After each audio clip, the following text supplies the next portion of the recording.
Apesar de tantas transformações nos últimos tempos, o que nos move desde o começo nunca mudou. A responsabilidade de cuidar. Cuidar dos alunos, cuidar da família, cuidar dos parceiros de jornada, cuidar da vida.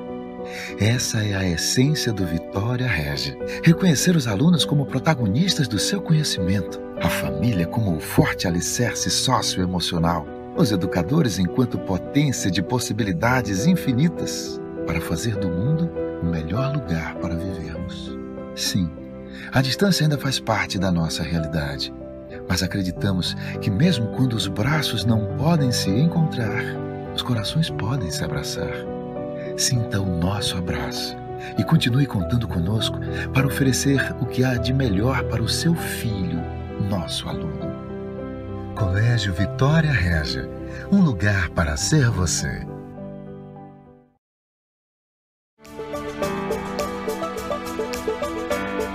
As aulas presenciais no Colégio Vitória Regia voltarão de um jeitinho diferente. Precisaremos de muita atenção e cuidado.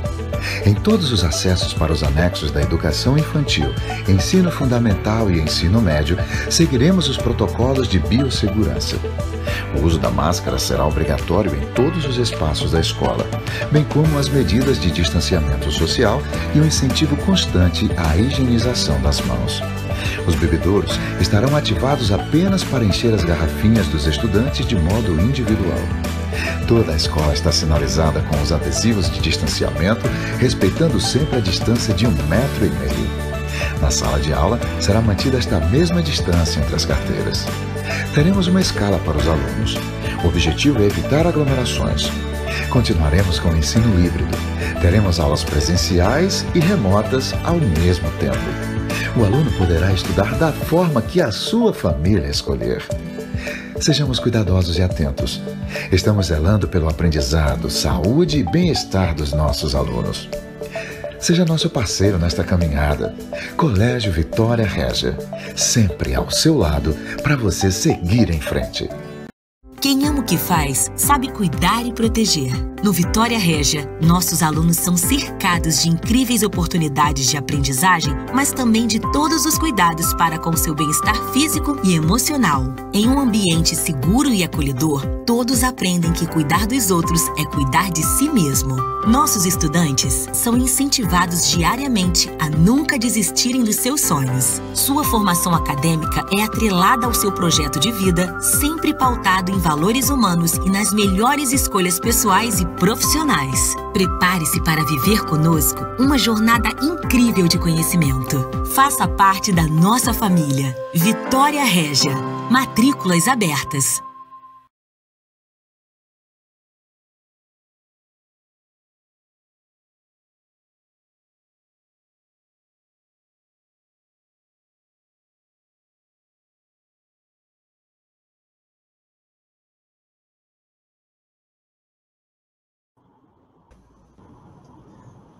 Olá, galera. Boa noite.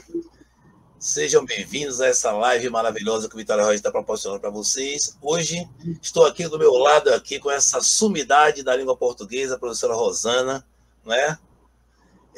No qual iremos bater um papo muito legal com vocês aí sobre 2 temas que podem ser temas importantíssimos para a sua prova aí do Enem. Isso não temos dúvida.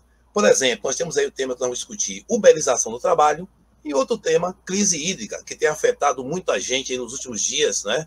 Aquela preocupação de como é que vão ficar essa situação. Vamos lá, Rô, dá seu alô aí para essa galera, esse boa noite maravilhoso aí. Olá, Alfredinho, boa noite, obrigada pelo convite tão gentil, né? Estou adorando estar aqui com você.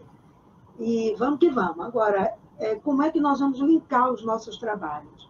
Alfredo vai mostrar a parte mais técnica, teórica, o que é possível ser cobrado do Enem, e eu vou entrar com um repertório para que vocês tenham ideias, tenham argumentos legais para utilizar nas suas redações. Lembrando, Alfredinho, para eles, que fiquem até o final desta live, porque teremos um sorteio de um brinde, um kit Enem, oferecido pelo Colégio Vitória Regia, que está bem legal. Então, ao final da live, faremos o sorteio e vamos ver quem serão os felizes ganhadores. Quem sabe vai ser um bom presságio, né, Alfredo?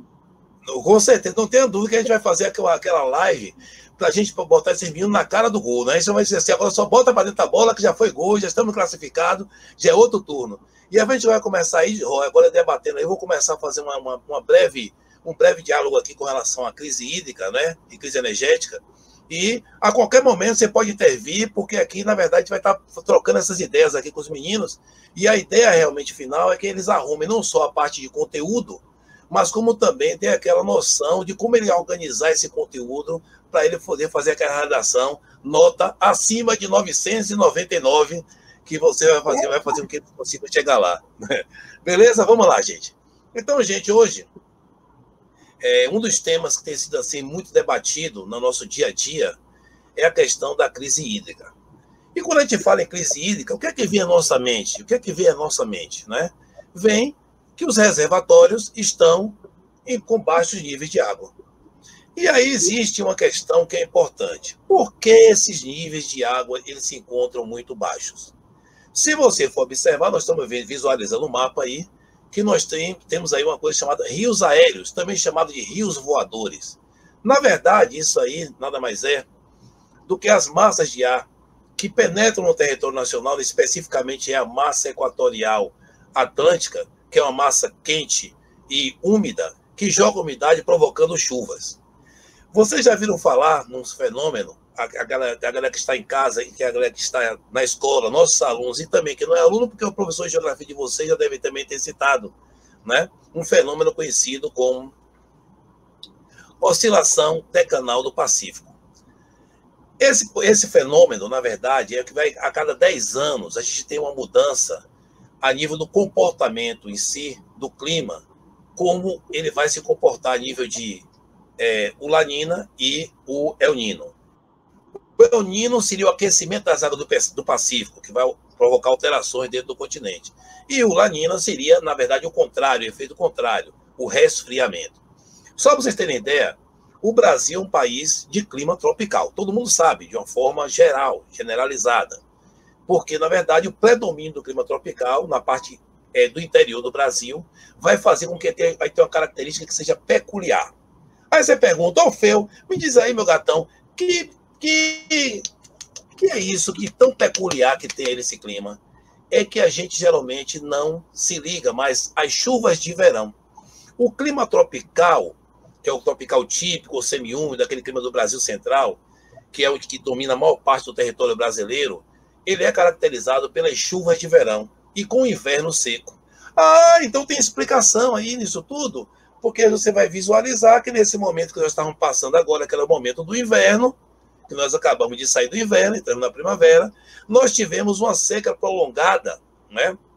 Então, até com aquelas tempestades de poeira que aconteceram aí em São Paulo e outras áreas aí adentrando o Brasil Central. Mas o que vem ao caso aqui da gente, né? Vai passar aí, Elaine, vamos nessa? Então, o que vem aqui da gente é você entender o seguinte, que pelo fato do nosso clima ser um clima tropical, típico da sua predominância, e as chuvas se concentrarem no verão, consequentemente, vai fazer com que não tenhamos os reservatórios cheios. E isso vai repercutir diretamente na matriz energética brasileira. Porque o Brasil é um país que vive, basicamente, de quê, gente? Vamos lá, vamos responder aí. Vive de quê? Vive das usinas hidroelétricas. 60% da energia gerada no Brasil vem das hidroelétricas. Assim, poxa, Fio, mas aí é uma loucura. E as outras fontes de energia? Por que a gente não gastou? Na verdade, a facilidade em si, da grande quantidade de rios caudalosos em si, dentro do nosso continente, fez com que facilitasse a instalação de rios de Planalto, facilitasse a instalação de usinas hidrelétricas. Mas aí vem um problema sério. Se não tem água, não tem eletricidade. A gente entra num problema que é chamado crise hídrica, que é a falta justamente de água para poder gerar energia. E a gente recai sobre um problema, que é um problema complexo até demais, porque a gente recai na utilização de quem? Das usinas termoelétricas. Termoelétricas que já dão um problema seríssimo, porque elas vão usar os combustíveis fósseis, que vão contribuir para aumentar e muito essa questão climática hoje que nós estamos vivendo no mundo, inclusive muito discutida agora na Conferência do Clima, que aconteceu agora há pouco tempo. Beleza? Então, eu gostaria de poder... Ah, não, continua. Depois eu entro aí. Pode falando, pode jogar duro. Não, eu queria chamar a atenção de vocês para o seguinte. Ao momento, essa explanação tão clara de Alfredo, tão objetiva, me obriga a dizer o seguinte a vocês: você tem que ter o conhecimento do que acontece no seu país, principalmente. Você tem que ter o conhecimento da importância disso tudo e dos problemas que isso tudo pode gerar. A gente não pode entrar em detalhes aqui, porque a gente iria essa aula aqui até meia-noite, né, Fê?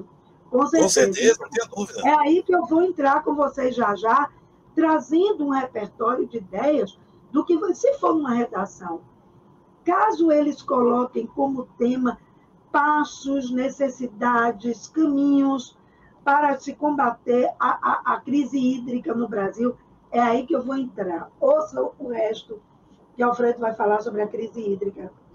Então, gente, aí nós temos um país que é o país das hidrelétricas. Aliás, uma coisa interessante, tivemos a maior hidrelétrica do mundo durante muito tempo, que foi a hidrelétrica de Itaipu, binacional, mas já perdemos para Três Gargantas hoje na China, que é uma usina hidrelétrica maior. Mas temos outras grandes hidrelétricas, mas também passamos por um problema sério que vocês não podem esquecer de lembrar de Belo Monte. Já é a terceira vez consecutiva essa hidrelétrica na prova do Enem, porque ela foi assim, causou impacto ambiental muito grande. É uma energia limpa, mas para a sua construção o impacto ambiental é muito grande. Então se ligue, não esqueçam desse detalhe. Vamos lá, Elaine. E aí, gente, nós temos um outro problema interessante. Problema que você vai ter que raciocinar. Geralmente, quando a gente está na internet lá, que você vai ler um documentário, diz assim, o homem, vocês têm que, na verdade, economizar. Você tem que fechar a torneira, não ligue. Eu concordo. Em gênero, número e grau, qualquer tipo de prevenção, que seja de 0,01%, é importante. Mas nós temos que analisar que não é essa água da torneira, esse banho de chuveiro, que vai resolver o problema da água. Porque não é o consumo das residências que abala muito essa questão. As residências utilizam hoje o abastecimento urbano em torno de 9% da água que é toda que é gasta. Aí você vai para a indústria, já vai para 10%.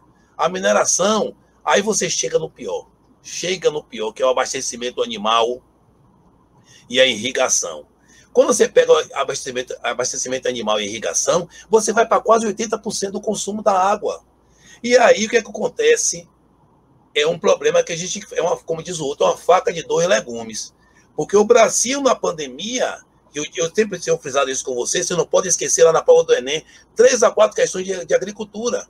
Porque a Rosana falou uma coisa no instante, para a Rosana falou uma coisa interessante. A gente, quando é feita uma prova do Enem, se visualiza muito a questão nossa, pessoal de Brasil.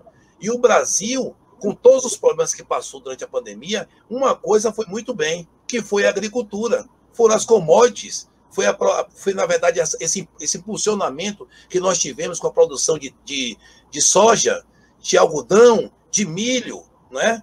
De café, de laranja, e isso explodiu para o mundo. Inclusive, estamos comprando hoje carne por esse preço, e esses alimentos caríssimos como estão no mercado. Ontem até fui no mercado, tomei até um susto, quase que eu nem trataria dessa live aqui, do susto que eu tomei quando eu peguei a nota para pagar. Por que aconteceu isso? Por que tem acontecido isso? Porque, na verdade, todos os nossos produtos estão sendo exportados, que é a preferência. Aí falta no mercado interno, consequentemente, é um reajuste. E isso tem a ver com o quê, Phil? Com relação a essa questão do uso da água. Cada vez que a gente utiliza, aumenta a nossa área de produção agrícola, a gente aumenta o consumo de quem mais dá abocanhada na água. Então, a gente não pode pensar que, no caso de você pegar numa avaliação, pensar que o abastecimento urbano, que é aquela água que nós consumimos da torneira, que tomamos o banho, que cozinhamos, né, que lavamos um passeio, qual que seja lá o que for, essa água é a grande resultante da crise, né, da crise energética ou da crise hídrica. Né? Então, essa crise hídrica ela é provocada por uma questão climática. Né? Na determinada época, como eu expliquei no instante para vocês, vai fazer com que a gente tenha um índice menor de chuvas e, consequentemente, menor dos reservatórios, menor geração de energia. Isso é uma questão lógica. Né? E a mesma coisa que eu digo a vocês. E aí essa questão, Phil, como é que a gente pode economizar? Podemos economizar, é claro. Hoje a tecnologia, existe a chamada agricultura 5.0, que é aquela agricultura que procura utilizar de tudo para você utilizar de tecnologia para reduzir tudo quanto é tipo de custo, tanto no inseticida, quanto no pesticida de uma forma geral, quanto na quantidade de água, uma série de coisas. Mesmo assim, com tudo isso, nós ainda conseguimos consumir quase 70% da água nossa, ela é justamente utilizada para a agricultura, principalmente para processo de irrigação. E o pior é que nós sabemos que 97% da nossa água, ela é uma água salgada, ela não presta para nada. Porque para você utilizar dela, aí a Alane pode passar o slide aí, você vai ter que fazer o quê? Dessalinizar. E dessalinizar é um processo tão caro, que não vale a pena. É melhor você cuidar do que está aqui, fazer um tratamento. O Brasil, graças a Deus, é um celeiro da água. Não esqueçam, nós temos aqui os principais aquíferos do mundo, né? Entre os principais países que são celeiros da água potável no planeta, como é o caso da própria Rússia, como é o caso do Canadá, o Brasil está entre eles. Celeiro, né, de água potável. O Alto do Chão, o aquífero Guarani, são, assim, aquíferos de grande quantidade de água que estão subterrâneas. E águas potáveis, limpas, né, que amanhã, aquilo que hoje se discute muito, se debate muito, que são as guerras em si que nós temos aí hoje. Olha lá, olha que eu digo a você como é interessante. Você vê uma guerra hoje que é pau lá, judeus e palestinos, a questão da Palestina. Mas por que essa questão da Palestina ela é assim voraz, ela é assim aterrorizante? Isso é história, mas é geografia, porque não deixa também de ser a água, é o Rio Jordão, é a luta pelo Rio Jordão, é muito mais ali do que o petróleo. Comprar gasolina no Oriente Médio é muito fácil, todo mundo tem dinheiro para comprar água potável, que é acesso para poucas pessoas, pouca gente tem acesso à água potável, devido ao seu valor alto em função da dificuldade que você tem na região. Então, só para ilustrar isso aí, como eu falei com vocês, né, a gente tem que se preocupar realmente em racionar, preocupar em se organizar nesse sentido, né, de racionar, equacionar o uso da água e pensar essa agricultura 5.0 como um ponto de partida para novas tecnologias, para a utilização de novos sistemas de irrigação que gastem menos água e produza mais, né, para a gente poder ter uma qualidade melhor e até sair dessa crise de uma forma, porque essa crise não é uma coisa tão comum.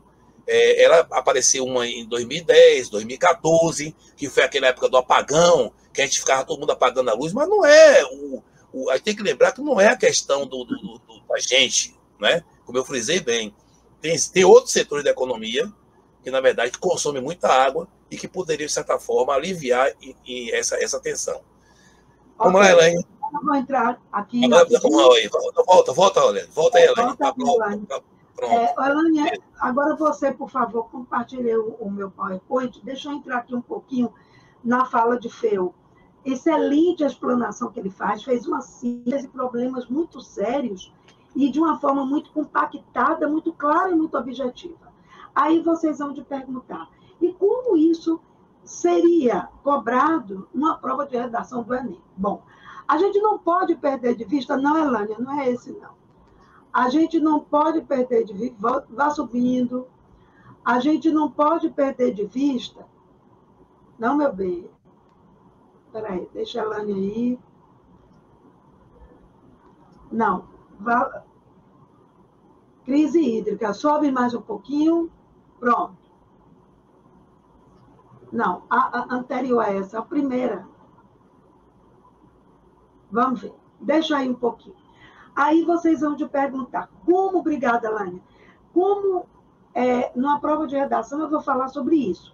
Sim, porque vocês não podem ficar numa prova de redação apresentando os fatos, como o Alfredo colocou.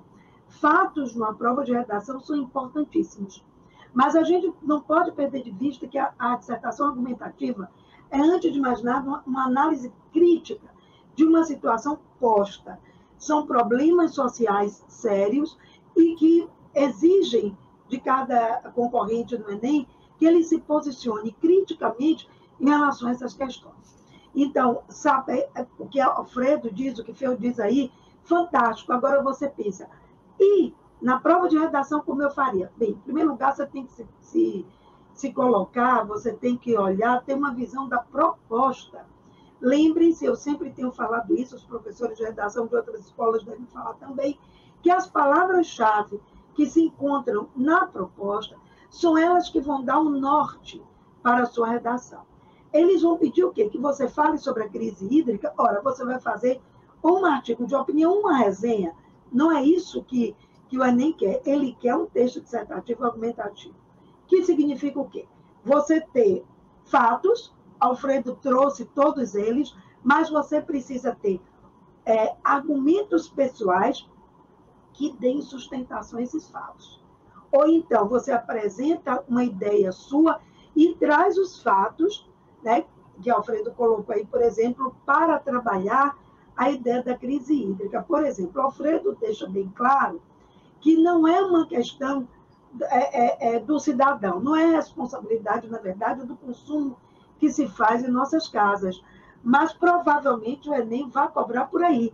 Qual é a responsabilidade do cidadão em relação à crise hídrica? Bem, existe uma responsabilidade, meus amores, existe sim, porque 9% da quantidade de água que nós temos é muita coisa. Segundo, me lembra uma frase de uma música de Djavan que diz, quando ele falou da dessalinização do mar, né? Me lembrou de uma música dele que diz, sabe lá o que é morrer de sede em frente ao mar. Né? Então, a dessalinização, por exemplo, é um processo, deve ser bilionário para você conseguir fazer esse tipo de... Então, a gente tem que trabalhar na redação com fatos, Feu já trouxe, mas também buscando olhar criticamente a postura de cada cidadão.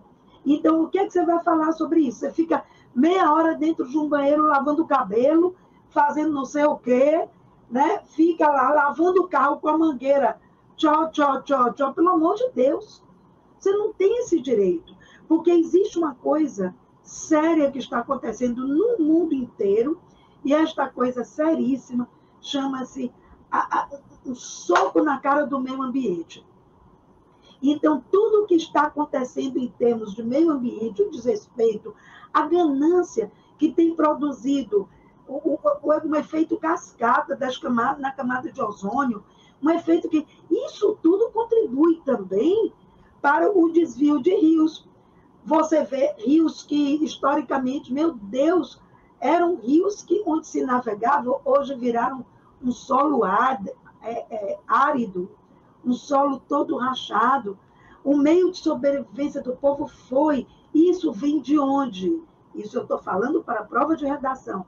Você pode trabalhar a ideia de que isso vem de governos irresponsáveis que põem em primeiro lugar a questão econômica, certo? Mais do que a preservação do meio ambiente. Estamos pagando um preço altíssimo por isso. Você viu agora esses relâmpagos que nós tivemos, foi histórico.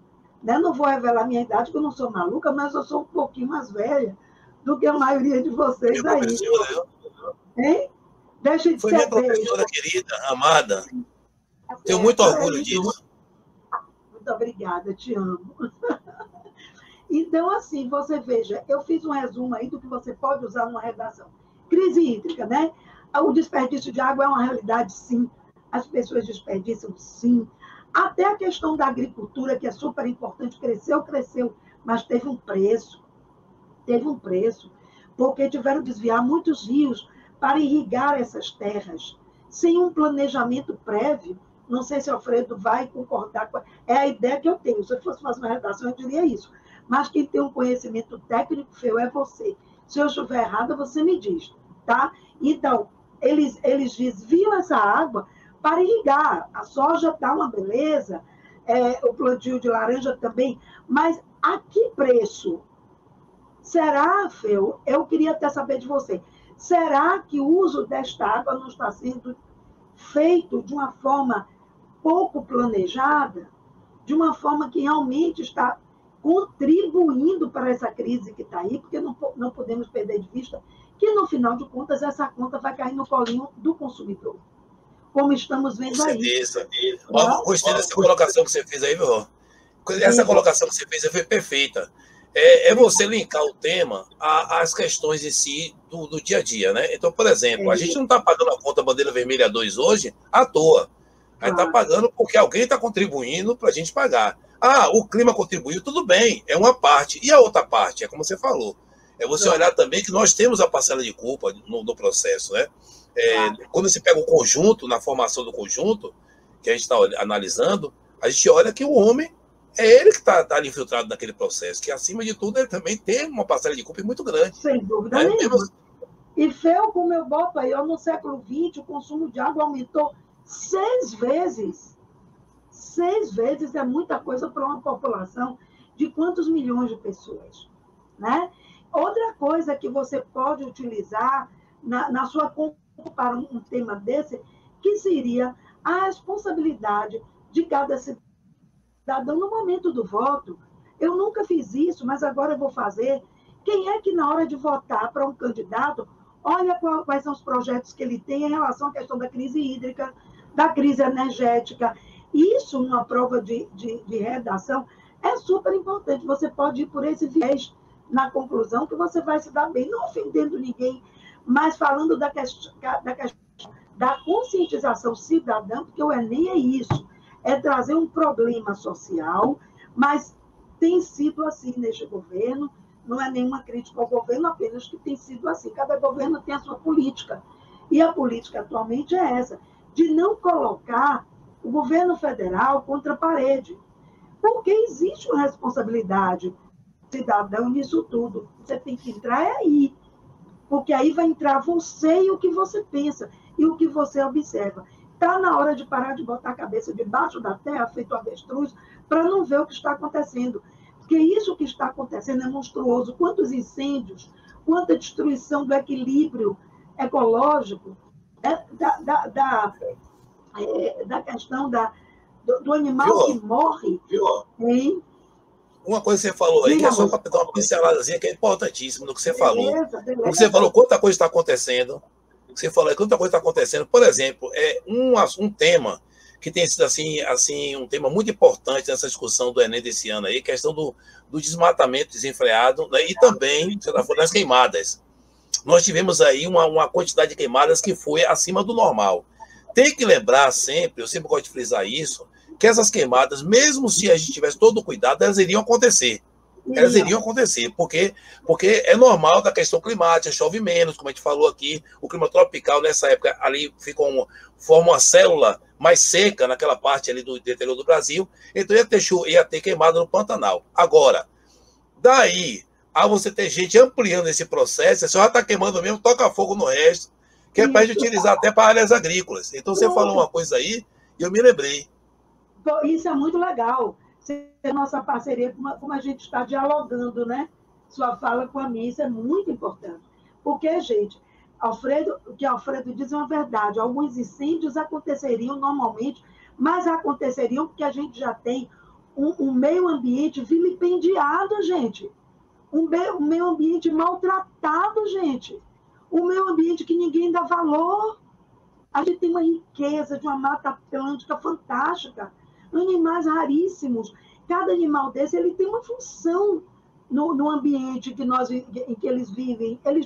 Teve a coisa dos gafanhotos, que foi uma coisa horrorosa. Por que aquilo aconteceu? Porque houve uma perda animal lá atrás. Então, você tem que ficar muito atento às responsabilidades do cidadão nesse processo. Os fatos estão aqui.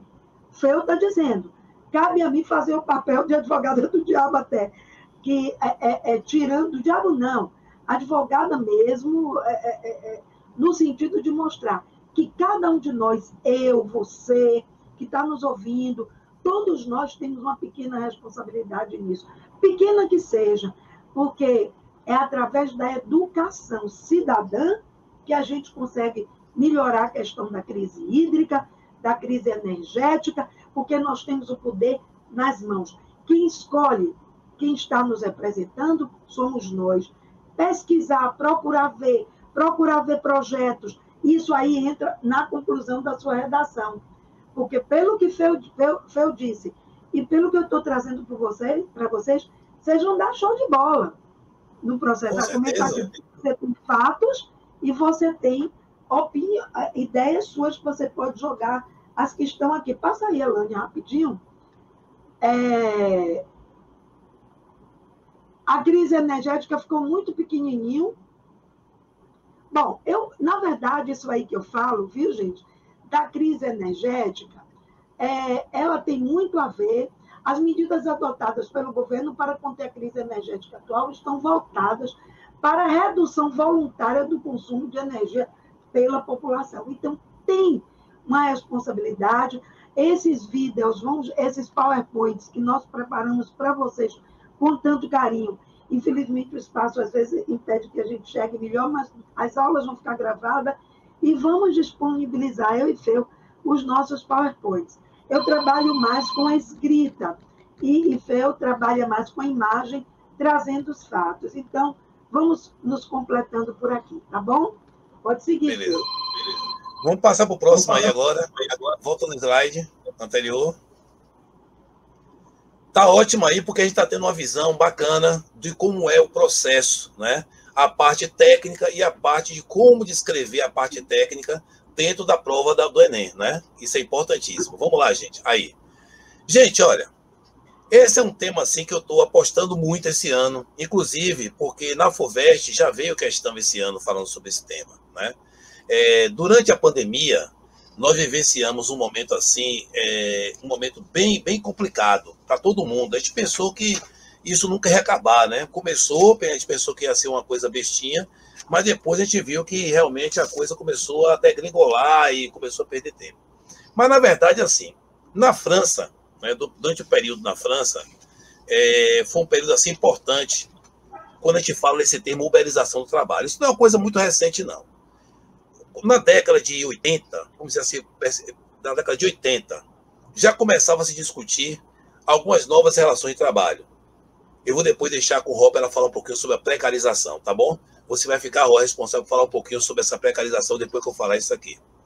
E aí... Não sei se eu vou tentar falar um pouquinho só não, porque tem coisa para falar sobre isso. Tem porrada para dar como então, Davis e Gart, na verdade, os caras que criaram a Uber, eles criaram a Uber em 2008, lá em Paris.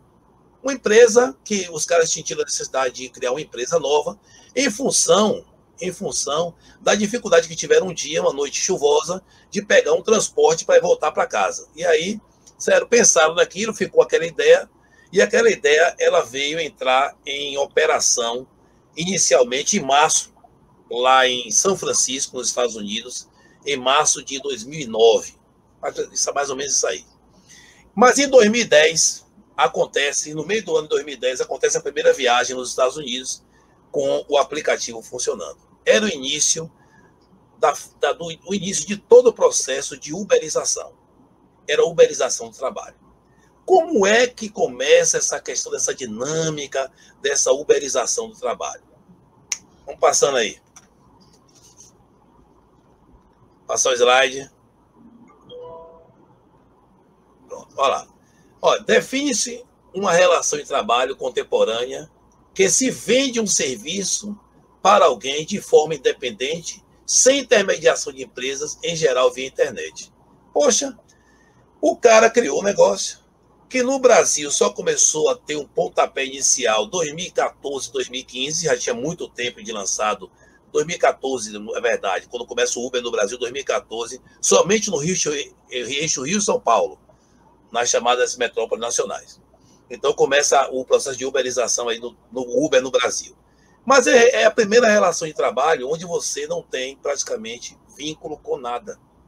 E aí ele cai em contradição com aquilo que nós já estudamos anteriormente, que Ricardo já falou com vocês, de vagas, de caracterizar a CLT, as leis trabalhistas, o capitalizador tem direito às suas férias, 13º. A uberização vem como uma coisa moderna, mais moderna, uma maneira de você tentar se relacionar de uma forma mais moderna. Passou o slide. Então, a gente aí, na verdade, voltando, olha aí, não temos intermediários, aplicativo faz a negociação, né? Apenas o canal de contato. Passou. A partir daí, que é essa primeira coisa, o que acontece? Alguns autores já começam a dizer o seguinte, que isso é uma escravidão moderna. Por quê? Ele não é empregado do restaurante. Ele não tem férias.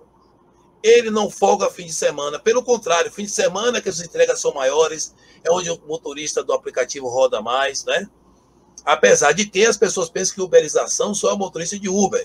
Só é o entregador do iFood, o entregador do Uber Eats e outros. Não. Existe hoje uberização de todas as profissões, né? Inclusive, essa questão hoje de até trabalhos domésticos, eles estão sendo uberizados, né? É uma nova relação. Não tem plano de saúde, ele não vai se aposentar, porque ele vai ter que trabalhar o tempo inteiro, né? Ele aluga a bicicleta para trabalhar, ou um carro. Só para vocês terem ideia de um detalhe, quando eu digo alugar uma bicicleta ou um carro, só para vocês terem ideia do que é isso. Só no mês, esses últimos meses agora da pandemia, os últimos 6 meses, mais de 30 mil veículos foram devolvidos às locadoras, que eram, na verdade, veículos locados por pessoas que, pelo fato de estarem fora do mercado de trabalho, encontraram o Uber como alternativa de sobrevivência, né? Onde ele buscava, e agora não tem como, porque os preços, na verdade, do combustível, ele ficou numa escala altíssima, né? Que a gente, inclusive, questiona o porquê que tão caro esse combustível no Brasil. Aqui, vizinho, em Rosário, na Argentina, o litro da gasolina está custando R$ 2,34. R$ 2,34.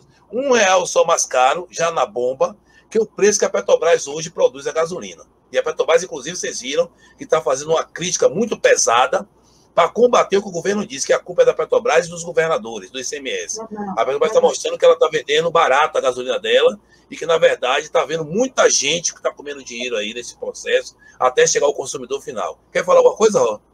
Queria falar alguma coisa? Não, eu estava concordando com você, te aplaudindo daqui.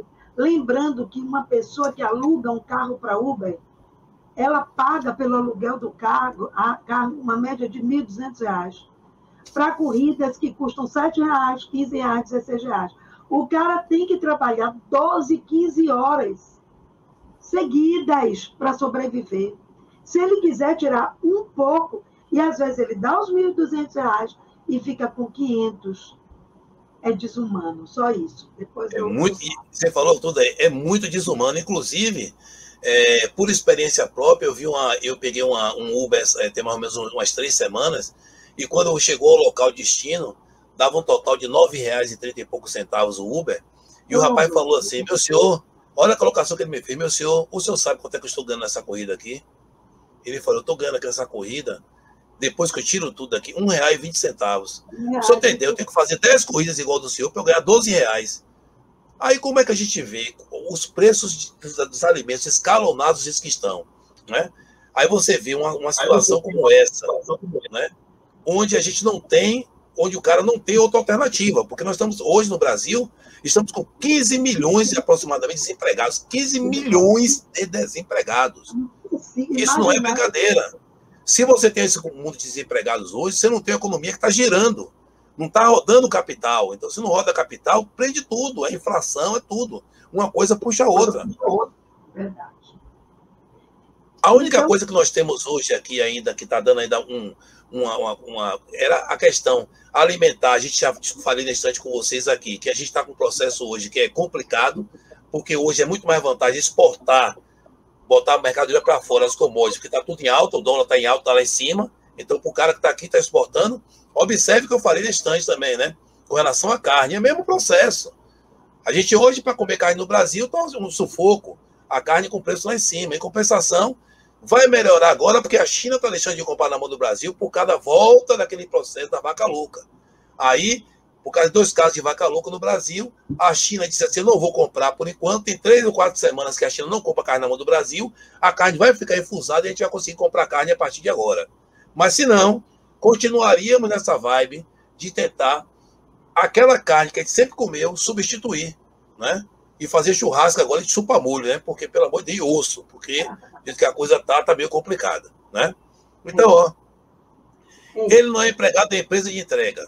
Outra coisa aí, só para já finalizar essa parte aqui, ele não é empregado da empresa de entrega. Então, gente, só para vocês terem ideia, o cara, né? ele está ali entregando. Você vê que hoje eles criaram até uma maneira no Brasil para diferenciar um pouquinho de lá de fora, mas que lá de fora já é uma coisa muito antiga, que é a questão da gorjeta.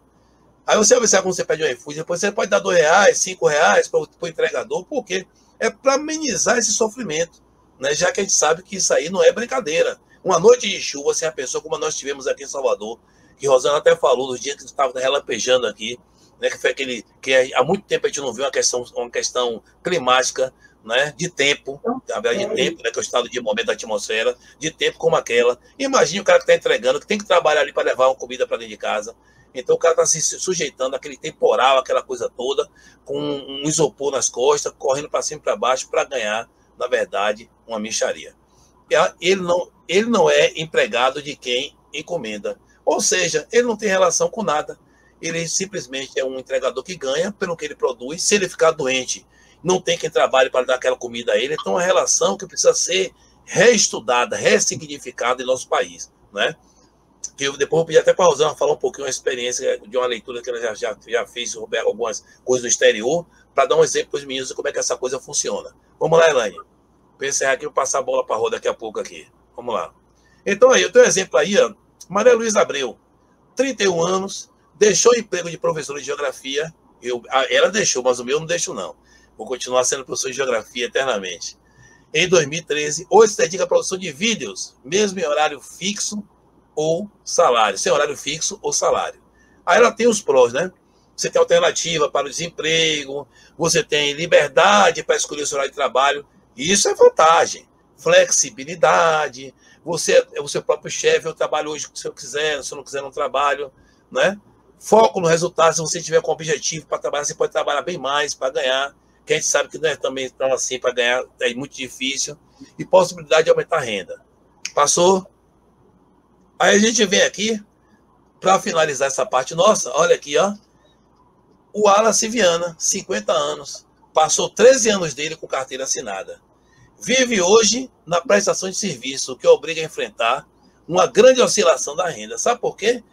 O Wallace é aquele tipo do cara que, se ele trabalha, ó, não tem estabilidade, sem salário fixo, né?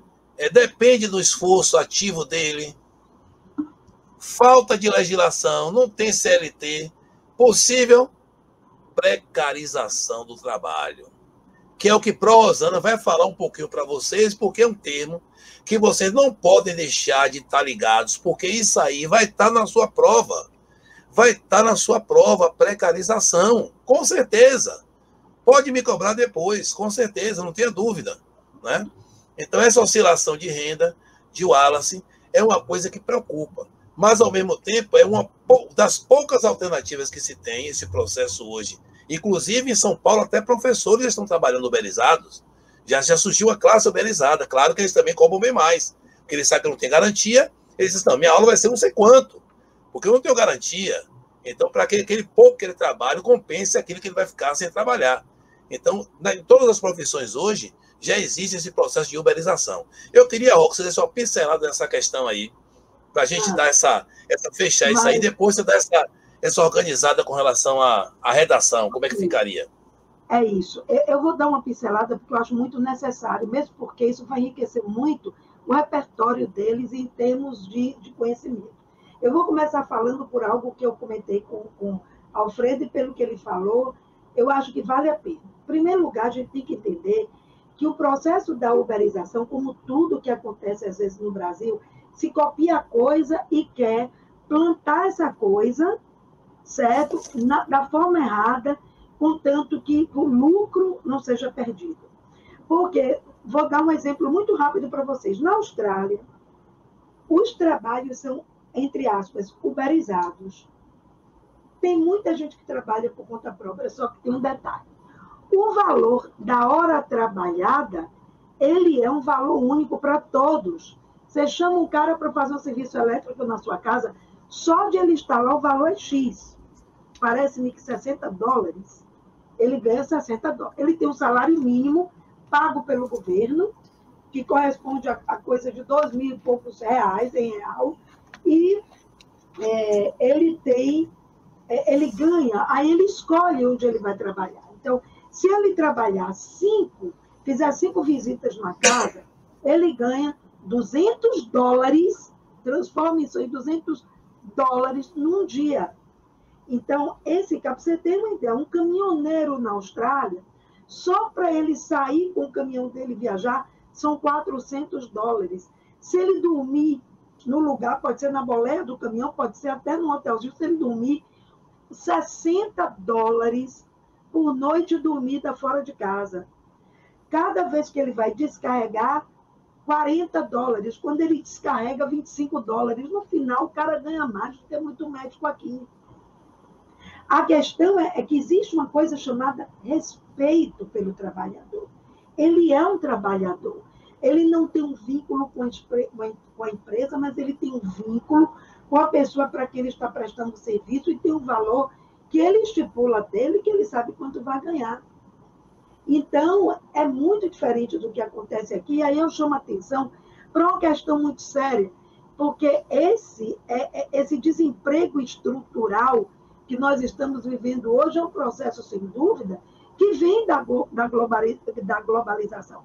É uma consequência da globalização, da globalização, consequências muito negativas que geram esse desemprego estrutural. O que é o desemprego gerado, como eu coloquei, pela introdução de novas tecnologias ou de sistemas e processos voltados para a redução de custos. Então, é muito sério isso. Eu vou aconselhar vocês a assistirem a um filme, assistam. Nunca foi tão moderno. Esse filme foi produzido, foi rodado em 1936. Logo, tem uma relação direta, chama-se Tempos Modernos, de Chaplin. Muitos de vocês até já devem ter assistido. Então, veio depois da Revolução Industrial, em que o homem estava sendo mecanizado, o lado humano dele estava sendo perdido. Passa aí, Elânia, por favor. Então, aqui, a globalização, junto com o neoliberalismo e o capitalismo, é algo muito sério. Se for um tema eixo, você não vai poder deixar de falar da questão do neoliberalismo, da globalização e do capitalismo. Vai ter que falar. Porque faz parte de uma redação você ter consistência na sua análise. E esses 3 segmentos, como eu coloco aqui, eles tiram os direitos do trabalhador com suas reformas trabalhistas. Não há reformas trabalhistas, mas novas leis que garantem as perdas trabalhistas do trabalhador.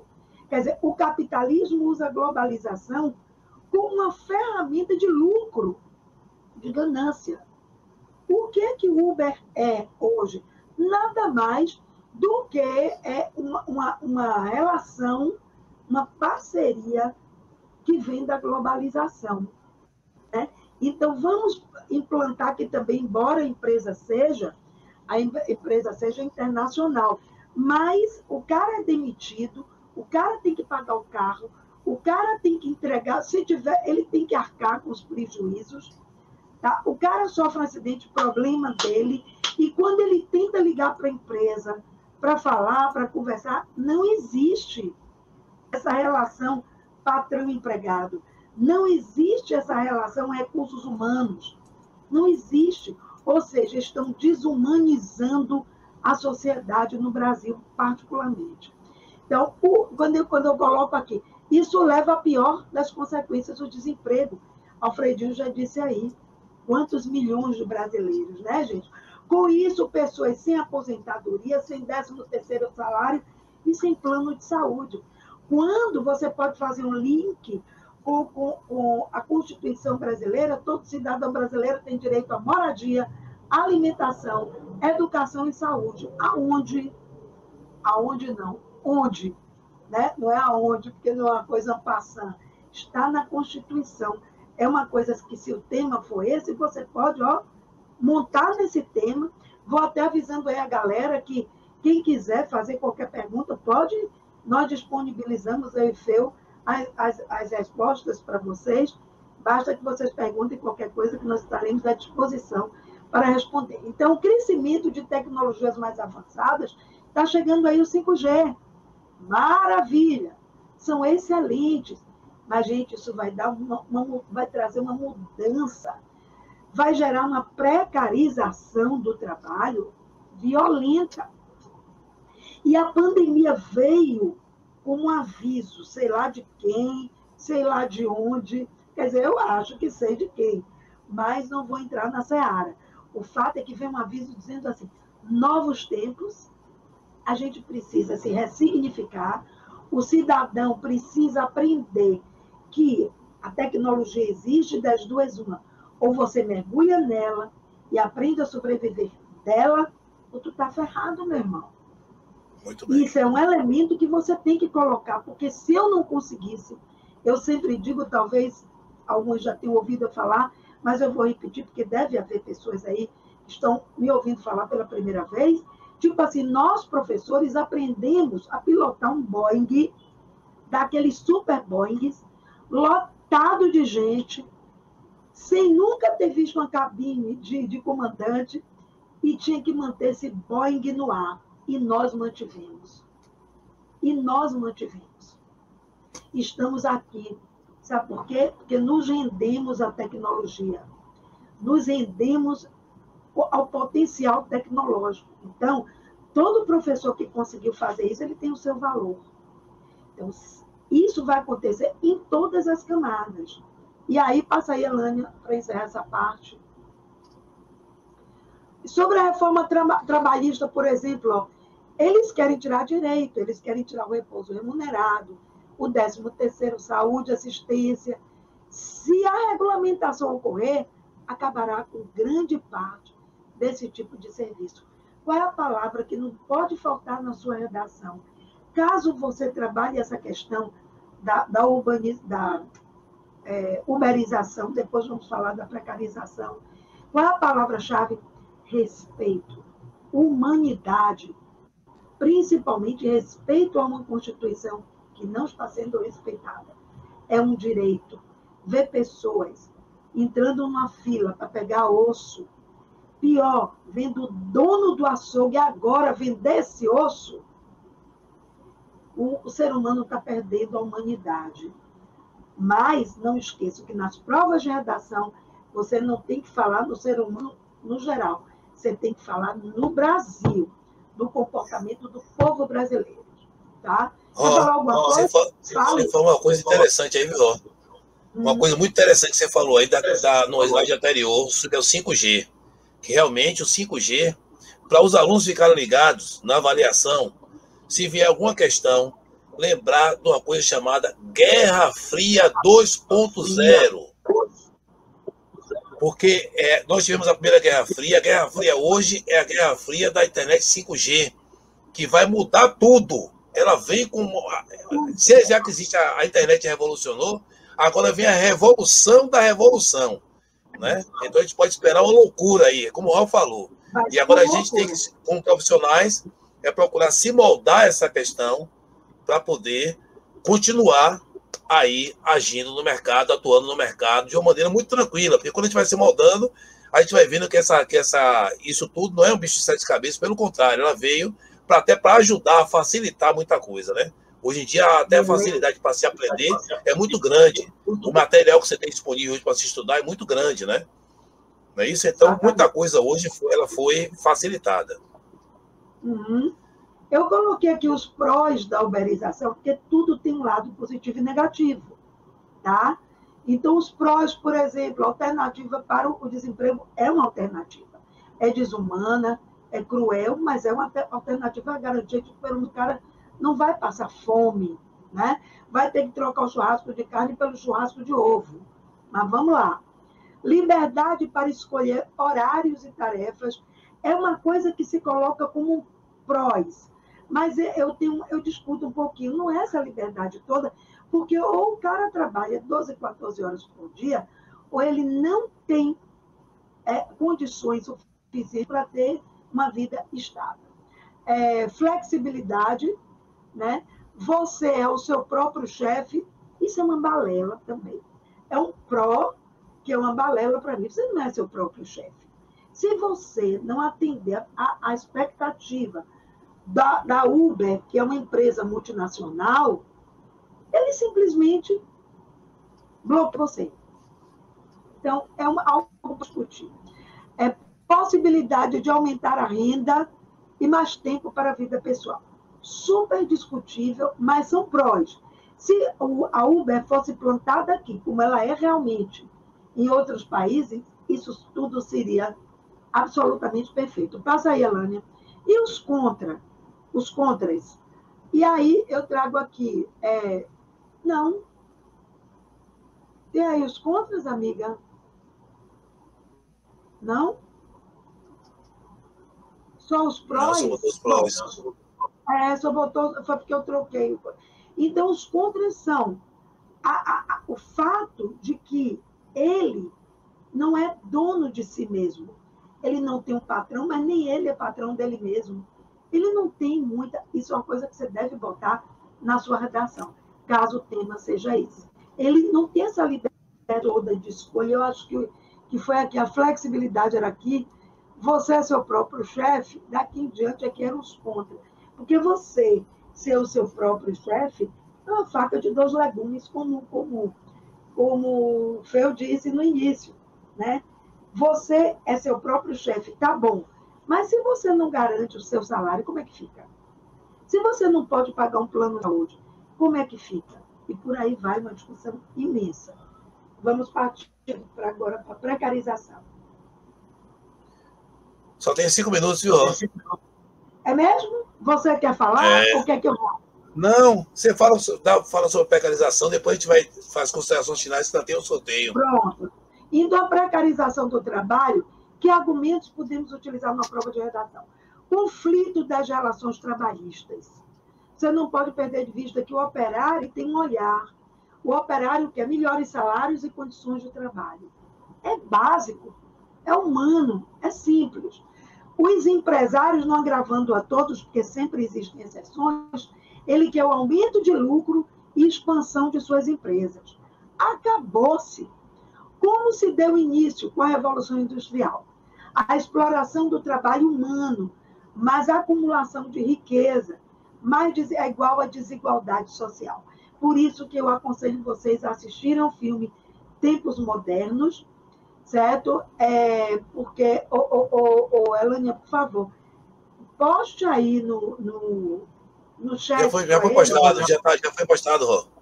Já, então pronto. Já foi postado, já. Pronto. Siga, Elânia. Vamos lá. Relação com os dias atuais. Desenvolvimento tecnológico, exclusão da mão de obra humana. Eu achei interessante essa frase. Foi uma live que eu ouvi. Quando o trabalho vivo é eliminado, o trabalhador se precariza. Ele se torna camelô, faz bico, etc., não diminuindo ninguém, mas é precário, porque ele tem outros objetivos. Isso é igual ao desmante dos direitos trabalhistas.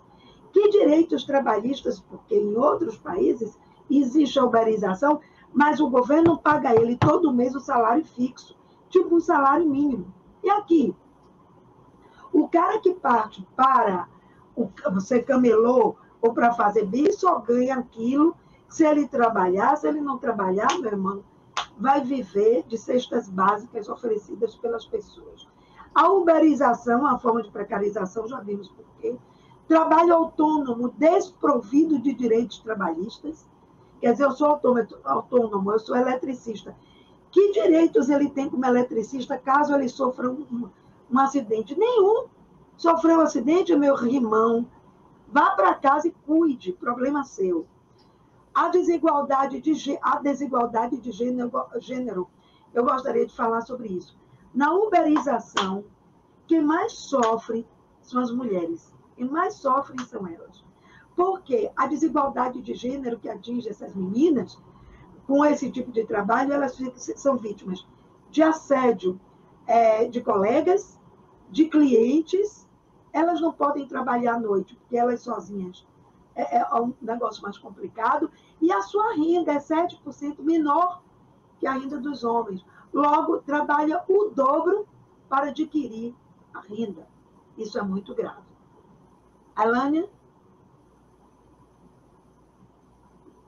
Elânia? Bom, então, quando a pessoa não tem uma relação de emprego formalizada, ela perde, gente, algumas garantias.